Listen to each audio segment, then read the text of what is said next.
All right, we're going to start a pre-calculus exam review. This is going to be a multi-part video. I'll go ahead and link each subsequent exam review at the end of this lesson. It'll also be available in the playlist.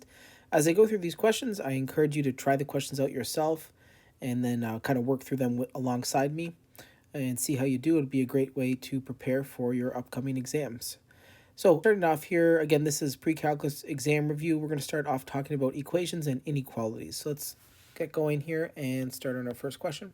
So we're going to go ahead and look at the following. This is a degree 6 polynomial, and we want to go ahead and factor this and find all the roots.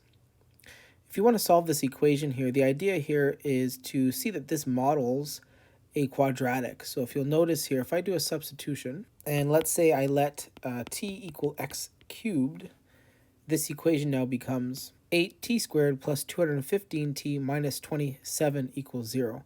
You'll now notice that this is a far more familiar form. We have ourselves a quadratic. Now that I have a quadratic, I can go ahead and use my factoring techniques to decompose this and find the roots. So I went ahead here and I did charting. And by doing charting, I end up getting that this factors into 8t minus 1 times t plus 27. We end up getting two roots for this. Either t is equal to 1 over 8 or t is equal to negative 27. Now going up here, just to give us some more room here, I'm not looking to solve for t, I'm looking to solve for x. So in this case here, we get x cubed equals 1 over 8, or x cubed equals negative 27. If x cubed equals 1 over 8, taking the cube root of both sides, I get x is equal to a half. Or the other solution here is the cube root of negative 27 is going to yield negative 3. So in this case here, we have two options. Either x is a half or x is equal to negative 3. In case you are unfamiliar with this, the degree of this polynomial is 6. So this would have to have 6 roots up to multiplicity. Since we've solved and we found 2 real roots, it then must be the case that there must be 4 complex roots left over in this degree 6 polynomial. Let's take a look at the next example. So in the next example here, take a look, we want to solve this equation. We're going to do the same thing. I'm going to go ahead and do a substitution. This time I'm going to let t equal x to the power of negative a quarter. And the reason I'm letting t equal x to the negative a quarter is the same reason I let t equal x cubed here. If I square x to the power of 3, or x cubed, I end up getting that x to the power of 6. Likewise, if I square x to the power of negative a quarter, you're going to get x to the negative 1/2. Right? And the reason for that is when you have power to a power, you multiply. So by squaring this, it'd be negative a quarter times 2, which is our negative a half here. So now doing that substitution, we end up getting, so we get this simple trinomial here. We need just to think of two numbers that multiply to be 30 and add to be negative 13. And those two numbers are negative 10 and negative 3. So this will factor into t minus 10, t minus 3. And therefore the values here are 10 and 3. And again, we're not looking to solve for t, we're looking to solve for x. So I get 10 is x to the negative 1/4, or 3 equals x to the negative 1/4. To solve for x for both of these equations here, we just have to raise each side of the equation to the power of negative 4. This ends up giving me x is 10 to the negative 4, or x is equal to 3 to the negative 4. So written as a fraction, we get x equals 1 over 10,000, or x equals 1 over 81. All right, moving along here, we're going to take a look at solving these following radical equations. So first radical equation here, the technique is to isolate the radical. In this case here, to isolate this radical, I'm going to get rid of this minus sign in front first. Now that I've done that, I'm going to go ahead and square both sides of the equation. If I square both sides, we end up getting, I'm going to bring everything to one side of the equation and try to factor this. This will end up being 4x squared plus x minus 3 equals 0. Factoring the following quadratic, we end up getting that factors into 4x minus 3 times x plus 1. So you end up getting two roots here for this. It becomes 3/4 and negative 1 become our two roots. Now, because we square both sides, you have to actually check each solution to see if we have an extraneous root. So let's check 3/4 and minus 1. And checking x equals 3/4, we end up finding out that that is actually an extraneous root. We end up getting 3/2 on the left and minus 3/2 on the right. However, when checking x equals minus 1, we get equality on the left and right, and that ends up being a solution. Let's now take a look at a more complicated radical equation. All right, with the following radical equation here, we want to solve for this equation. You're going to want to isolate a radical. They've already isolated a radical right here. So when you have multiple radicals that you have to solve, what you do is you isolate one of the radicals, square both sides, and then do that process again. So I'm going to go ahead and square both sides of the following equation. Doing so, we get the following. Now that I've squared both sides, I'm now going to try to isolate the radical. What I want to do is I want to get this root of 5 minus x by itself so I can square both sides again. So moving some variables over and numbers over, I end up getting 4x minus 20 on the left and 8 times the root of 5 minus x on the right. I'm going to go ahead and divide across by 8, giving us, and you'll see here I end up reducing this and I get x minus 5 over 2 on the left and the root of 5 minus x on the right. Now again, we do the process again, squaring both sides. And you'll see here I went ahead and squared both sides and then multiplied across by 4, expanded and brought everything to one side. I now have a simple quadratic factor which factors into x minus 5 times x minus 1 is 0. End up getting two values for x. Either x is 1 or x is 5. Again, we're going to have to check these, ensuring that they are both actual roots and not one of these being an extraneous root. And you'll see here, checking x equals 1, we end up finding its extraneous root here, that we get 2 on the left, 6 on the right. And if we check x equals 5, we get that that is actually a solution to the following equation. All right, let's take a look at some inequalities. All right, so now taking a look at inequalities here, the general strategy is you want to bring everything over and then have 0 on the right-hand side. And that's true whether you have a strictly less than or strictly less than or equal to, or inequality expressed the other way as well. So let's go ahead and do that for the first question here. Before doing that, I'm going to go ahead and expand and simplify both the left and right, giving us the following. And you can see here I end up getting 5x plus 8 is strictly less than negative 3 minus 18x. Bring everything to one side and simplify, we end up getting here. I end up getting 23x plus 11 is less than 0. Now to solve for x here, you can bring the 11 to the other side, divide across by 23 and solve. Another way of doing this, and it works no matter how complicated the expression is to first just find the root of this expression here. So the root of this would be negative 11 over 23, and then just pick a number in this interval, and then a number in this interval, and that'll dictate whether it's positive or negative. So if I pick something greater than negative 11 over 23, let's say like 100, and I were to sub that into this expression, you'd have 23 times 100 plus 11 would be a positive number. That means that everything in this interval must be a positive number. And likewise, if I pick something less than minus 11 over 23, I will find that will be negative.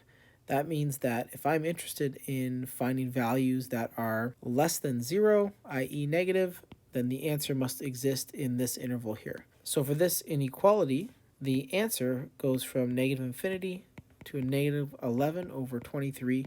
Again, putting open brackets on that negative 11 over 23 because this is strictly less than 0.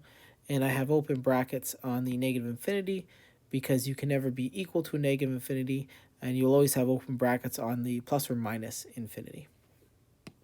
All right, let's take a look at the next inequality here. So same idea, we're going to expand, simplify, and bring everything to one side. That will give us the following. All right, going ahead here, I ended up expanding everything out, simplified, and brought everything to one side. I factor out the minus 2, I end up getting the following. Drawing your number line here, again, you want to find the root of this expression here. That's going to just be 7 over 10. So make that on your number line. Pick anything greater than 7 over 10. Let's say, again, we choose 100 here. This will be 10 times 100 minus 7. Now we're taking that entire expression, we're multiplying that by negative 2. That result is going to be negative. So in this interval here, we're going to get negative values. And in this interval, if I sub in anything less than 7 over 10, you'll get positive. So in this situation here, I want to know when am I going to be less than or equal to 0, and that's going to end up happening in this interval here. So the solution set here will be square bracket this time because we have equality. At the 7 over 10, we're exactly equal to 0, going all the way up until we approach infinity, and that will be our solution set for the inequality on the right-hand side here. All right, let's take a look at solving some more inequalities. For the next inequality here, same idea, we want to bring everything to one side. So if I'm solving this inequality, I do want that 0 on the right-hand side, so I'm going to get 2w cubed minus 3w squared minus 14w is greater than 0. I then am going to GCF out a w here, leaving me with 2w squared minus 3w minus 14 is greater than 0. I then have a quadratic left over here. So going ahead and factoring that quadratic in, getting 2w minus 7 times w plus 2. Don't forget the w from before that we had GCF'd out. I now want to solve the following equation. So something like this, what you want to do is, again, draw your number line. Now we're finding the roots. In the previous two examples, there was only one root on the left-hand side, but now we actually have 3 different roots to keep track of. Making note of these roots here, we have a root at 0. Let's put that there, a root at 7 over 2, and then lastly a root at negative 2. So now go ahead and pick a number within this interval. So in this case here, pick something greater than 7 over 2. If I go ahead and do that, I end up getting a positive value in this interval. And then picking something within this interval, you'll find it'll be negative. In this interval, you'll find it to be positive. And lastly, in this interval, you'll find it'll be negative again. So I want to find all values that are greater than 0, i.e. positive. That's going to be this value here and this value here. So the solution for the following inequality will be negative 2 to 0 union 7 over 2 to infinity. Again, we have open brackets on the negative 2 and the 0, and the 7 over 2 because we have strictly greater than 0 here, so we don't want to include those endpoints. Those are values where the actual left-hand side is equal to 0. We don't want to include that. So in this case here, I have a negative 2 to 0 union 7 over 2 to infinity. And as a reminder here, we don't have an equality on the infinity symbol ever. All right, now we want to take a look at our second inequality here. This is a rational inequality.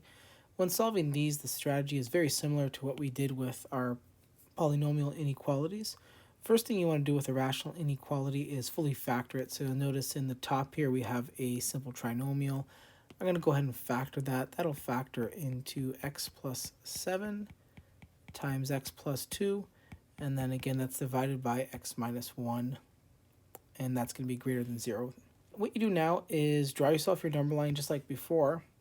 And now instead of just making notes of the roots, you also make notes of the vertical asymptotes, i.e. when the function is undefined. So in this case here, we have roots at negative 7 and negative 2. So we have at negative 7 and negative 2, and we have a vertical asymptote at 1. What we're going to want to do is put an open circle on that 1 value, reminding us that the function itself is undefined there, and we can't have that in our solution set. So now what we do is a very similar strategy to what we had done in the previous questions. Pick a number within this interval and sub it in. Let's say you pick something greater than 1 like 10. If I sub that into here, this will be a positive number, and a positive number. The product of these 3 positive numbers is positive, and therefore everything in this interval will be positive. Likewise, pick something between negative 2 and 1, let's say a 0. Subbing a 0 into here, we're going to get positive, and this time negative, and the product will be negative. Likewise, if I pick a number within the interval from negative 7 to negative 2, we'll find it's going to be positive, and then an interval from negative infinity to negative 7 will be negative. So we're interested in values where our inequality is greater than 0. That's positive. It's going to be these 2 values here. So the answer here is going to be negative 7 to negative 2. And again, notice I have open brackets on the negative 7 and the negative 2 because this is strictly greater than 0. And at these specific values, negative 7, negative 2, the rational function is actually equal to 0. So anything in that interval will yield a positive result, or hence union symbol. We're going to go from 1 to infinity. And again, you'll notice here I have open brackets on the 1 and the infinity. It's on the 1 open brackets because the function is actually undefined at 1, and it's open brackets on the infinity because you're never equal to infinity, you're approaching infinity. So this becomes our answer for the following rational inequality. Let's take a look at another.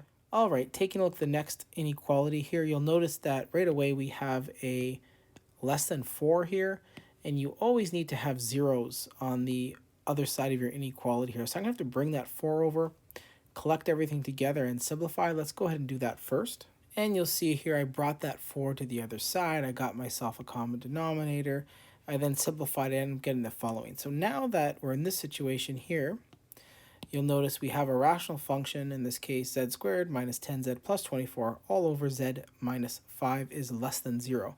So because we got that 0 here, we can take a look and see if we can factor this. This will factor into z minus 6 times z minus 4, and then we have that z minus 5 on the bottom, wanting that to be less than 0.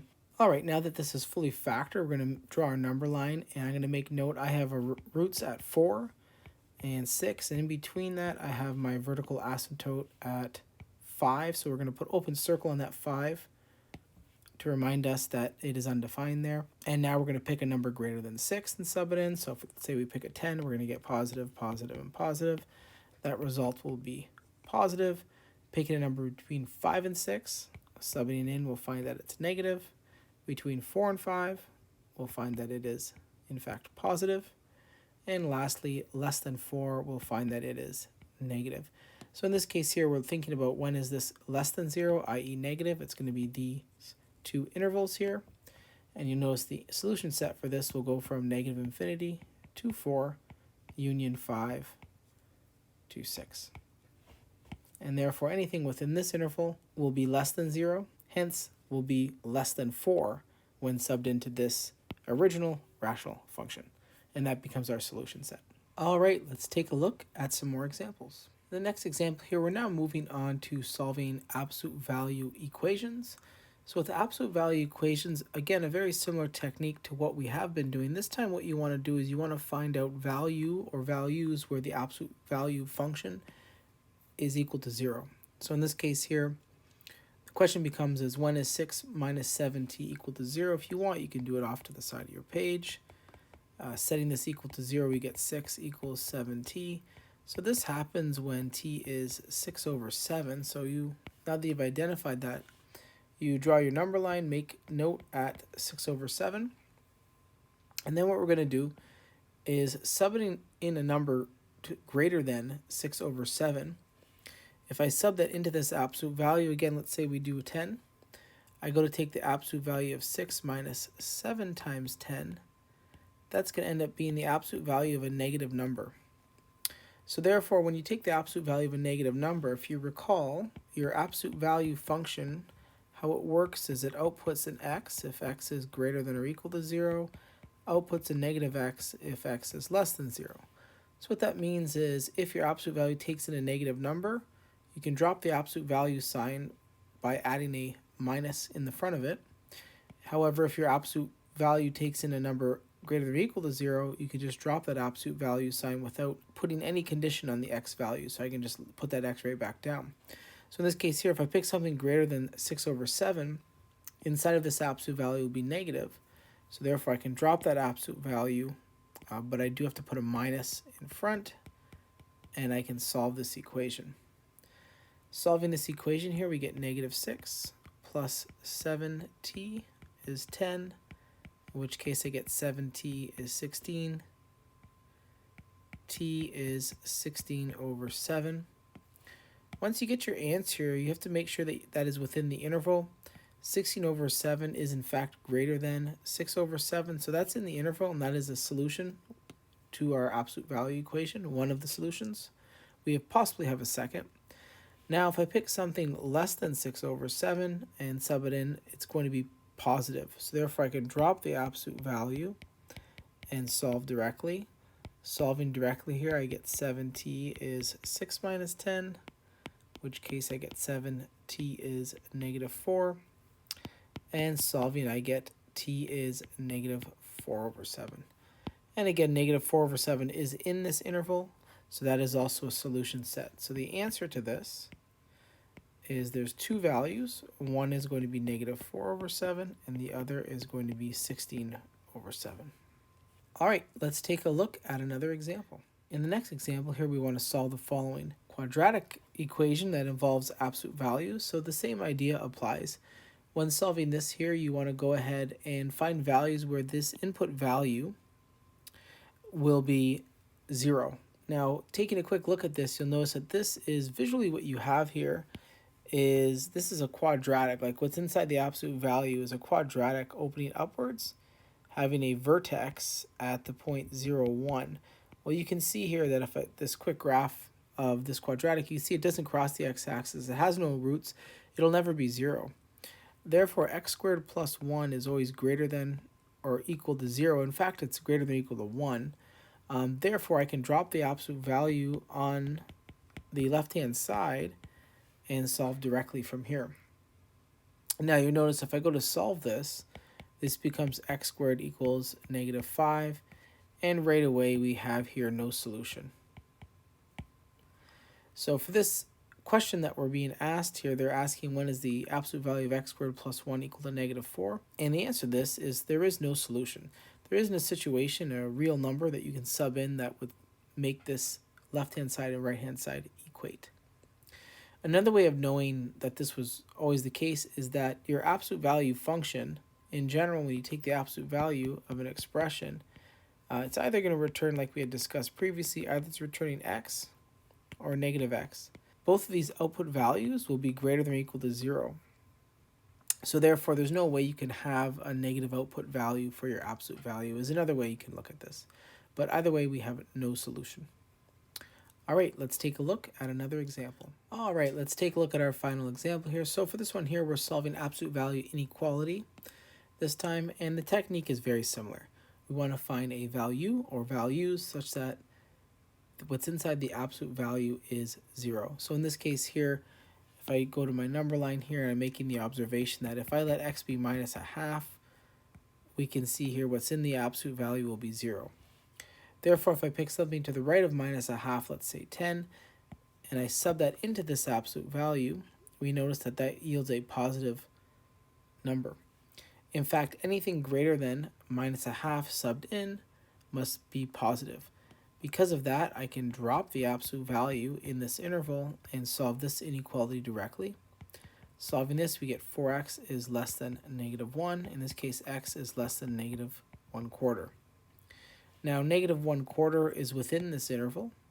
So just on this side of the inequality, I've got, as long as I choose an x value that is greater than or equal to minus a half and less than minus a quarter, then we have values that are less than 1. Now let's go to the left of negative 1/2. If I pick values that are less than minus 1/2 and sub it into this absolute value, it will be negative. So therefore I can drop the absolute value, but I must add on a minus sign here. And now I'm solving this inequality.